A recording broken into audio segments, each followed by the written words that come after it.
Bonjour à vous, j'espère que vous allez bien. Mon nom est Jim et dans cette vidéo, je vais vous partager un élément qui a été très marquant pour pouvoir bien développer et pouvoir ancrer de manière permanente la confiance en moi. Ça a été développer ma concentration. Avant cela, juste une annonce rapide. Si vous vous abonnez à ma newsletter, vous pouvez télécharger 3 fichiers MP3 des méditations affirmations par rapport à la confiance en soi, par rapport à l'amour et l'argent, et par rapport à l'amour, pardon, ou par rapport à l'abondance et l'argent. Ces méditations sont en français, bien sûr, mais si le français n'est pas votre langue maternelle, elles sont également en anglais ou en espagnol. Pour en revenir maintenant sur la concentration. J'ai envie de définir la concentration comme une compétence. Et si je parle de compétence, j'ai envie également de dire que c'est quelque chose qui s'acquiert. On peut développer une plus forte concentration que d'autres en pratiquant certains métiers, en ayant certaines disciplines, en méditant, en ayant une certaine pratique sportive, éventuellement c'est possible, en étant en bonne santé. Mais j'insiste sur le fait qu'avoir une concentration forte est possible pour tout le monde. Quand j'étais professeur, j'étais vraiment effaré de voir la difficulté qu'avaient mes élèves pour se concentrer ne fût-ce que 5 secondes parce que ils ont leur GSM, ils ont Instagram, il y a TikTok, il fait que compliquer la faculté de pouvoir se concentrer parce qu'il y a autre chose, mais c'est quelque chose que je retrouve également très fréquemment chez beaucoup d'adultes. Donc on est dans une société où se concentrer est difficile. Ça, on va pas se le mentir. Maintenant, si je devais vous expliquer la manière dont je vis la concentration, j'ai envie de la définir comme étant la faculté de pouvoir porter son intention ou son attention, les deux en fait, sur un sujet précis et de garder cette intention sur le sujet pendant une courte ou une longue durée. Au début, lorsque je m'entraînais à développer la concentration, c'était compliqué. Maintenant, comme n'importe quelle pratique, au plus vous vous exercez, au plus cela devient facile. Lorsque vous vous entraînez à focaliser votre attention sur un sujet, au début c'est compliqué, mais maintenant on est dans un univers qui est régi par la loi de l'attraction qui dit que si vous focalisez votre conscience ou votre attention sur quelque chose, naturellement ce quelque chose va finir par prendre de plus en plus d'importance jusqu'à finir par devenir pleinement présent dans votre vie. Donc, lorsqu'on se concentre, on parle également de maintenir une certaine intensité par rapport à un sujet. Et il faut bien comprendre que cela va partir de soi. Ce qui a été très compliqué pour moi de réaliser, c'était qu'au moment où je étais déconcentré, c'était avant tout ma conscience qui était attirée par un autre sujet, par quelque chose qui lui plaisait davantage. Mais j'ai pu également comprendre que j'avais un contrôle par rapport à cette intention. Et c'est là tout le sujet de la concentration, c'est une question de contrôle.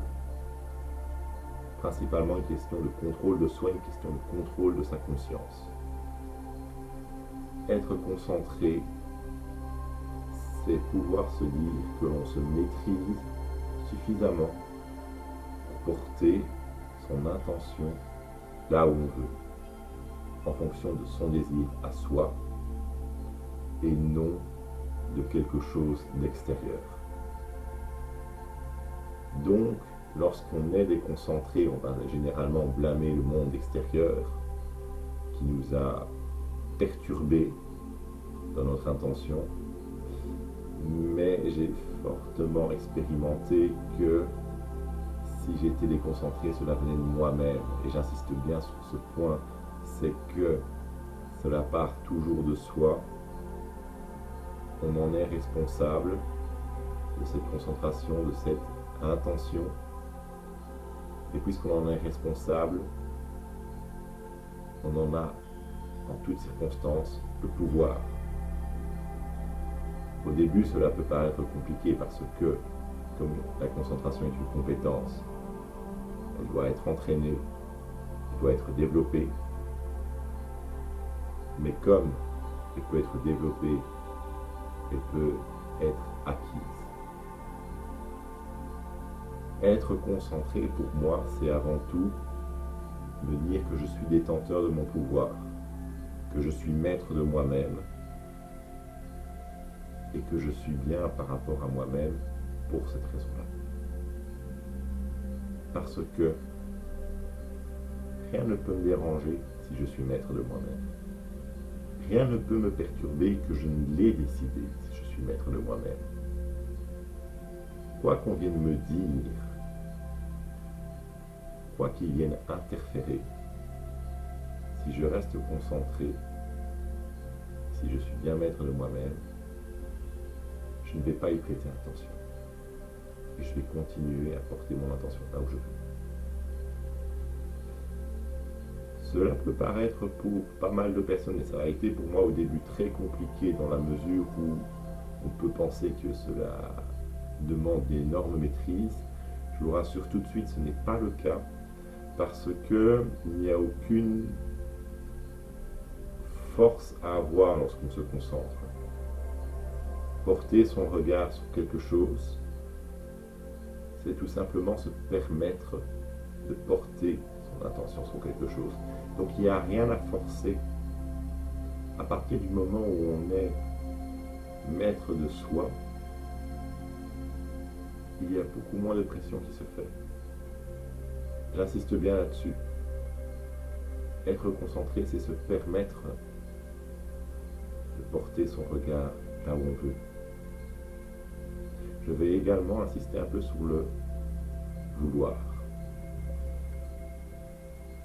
On a été formé à l'école à porter notre attention sur des exercices, sur des sujets, des matières qu'en général on n'aimait pas étant enfant, mais on était obligé de le faire.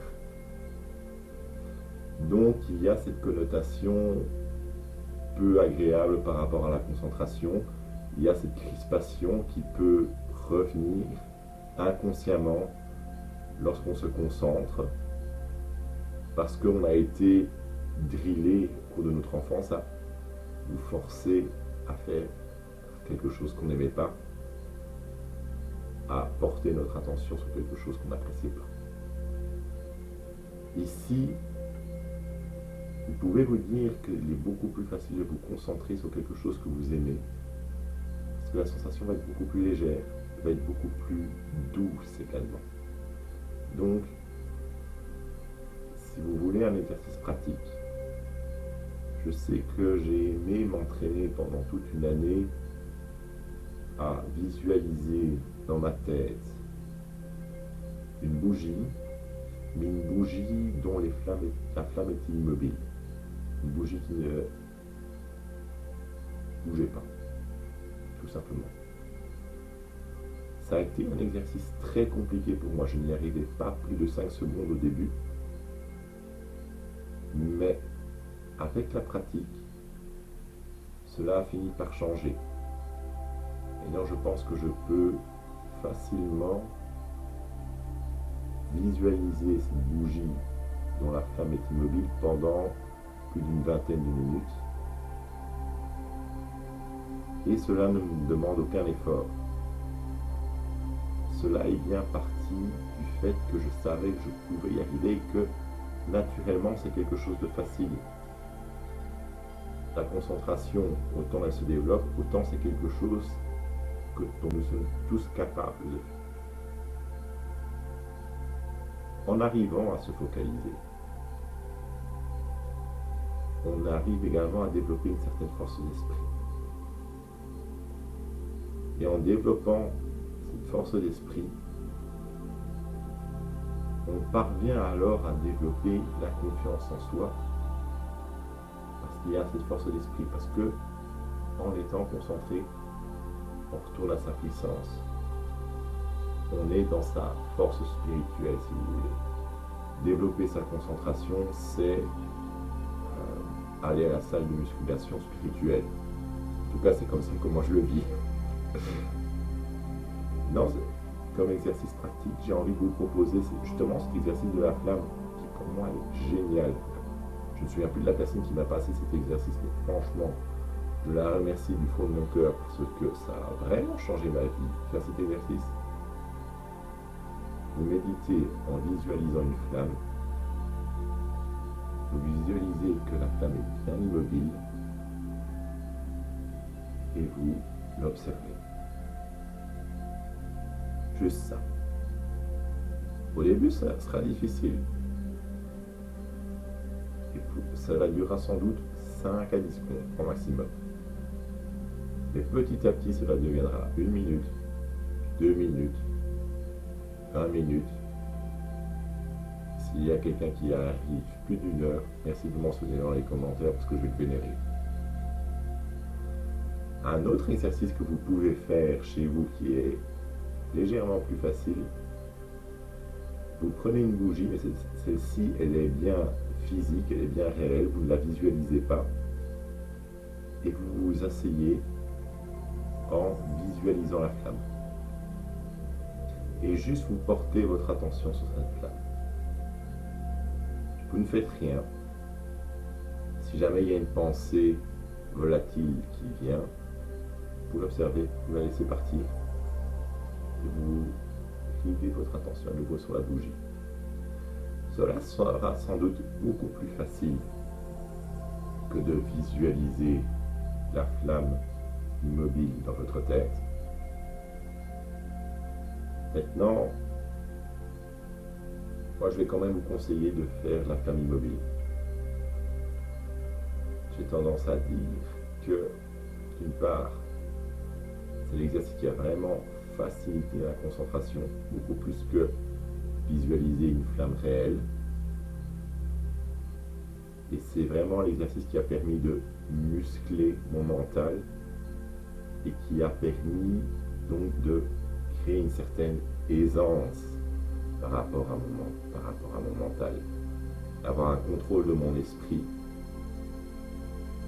et par cela me sentir bien par rapport à moi-même. Voilà pour cette vidéo. Merci de l'avoir regardée.